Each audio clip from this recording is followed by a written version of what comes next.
इस अध्याय का विषय है कक्षा 9 व्याकरण खंड से शब्द और पद। इस विषय के अंतर्गत हम जानेंगे कि शब्द और पद किसे कहते हैं और इन दोनों में क्या अंतर है। शब्द दो या दो से अधिक वर्णों के सार्थक मेल को शब्द कहते हैं। एक शब्द को जब तक वाक्य में प्रयोग नहीं किया जाता तब तक वह स्वतंत्र होता है। उसका यही स्वतंत्र रूप शब्द कहलाता है। जैसे मोहन, तालाब, घर, देश, तीर आदि। इन सभी उदाहरणों में मोहन, तालाब, घर, देश, तीर आदि ये सभी शब्द हैं, क्योंकि इन शब्दों के सही अर्थ हमें प्राप्त हो रहे हैं। हमने ये जाना कि ध्वनियों या वर्णों के मेल से शब्द बनते हैं, मगर केवल वर्णों के मिला देने या जोड़ देने से शब्द नहीं बनता।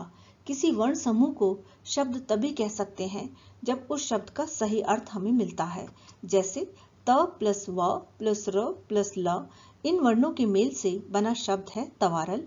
दूसरा उदाहरण न प्लस म प्लस क वर्णों से निर्मित शब्द है नमका। ब प्लस सा प्लस र प्लस त इन वर्णों के मेल से बना हुआ शब्द है बसारत।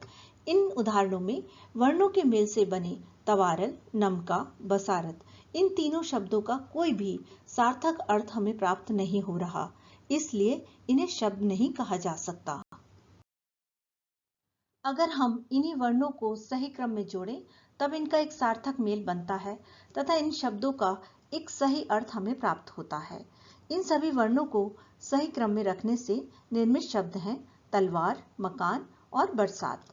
अब ये सभी शब्द किसी न किसी अर्थ को प्रकट कर रहे हैं, अतः इन्हें शब्द की संज्ञा दी जा सकती है। पद जब किसी सार्थक शब्द का प्रयोग वाक्य में किया जाता है तब उसे पद कहते हैं। वाक्य में प्रयोग किया गया शब्द स्वतंत्र नहीं होता, अपितु व्याकरण के नियमों में बंध जाता है। इसका रूप बदल जाता है। यह शब्द वाक्य में लिंग, वचन, सर्वनाम, क्रिया, विशेषण इत्यादि दर्शाता है। जैसे नीता, पुस्तक ये दोनों शब्द स्वतंत्र हैं। इन दोनों शब्दों के प्रयोग से बना हुआ वाक्य है नीता पुस्तक पढ़ती है। वाक्यों में प्रयुक्त होने पर अब ये शब्द स्वतंत्र नहीं है।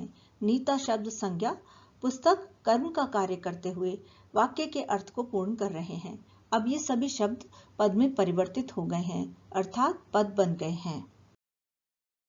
अब जानते हैं कि शब्द व पद में क्या अंतर है। वर्णों के स्वतंत्र और सार्थक रूप को शब्द कहा जाता है।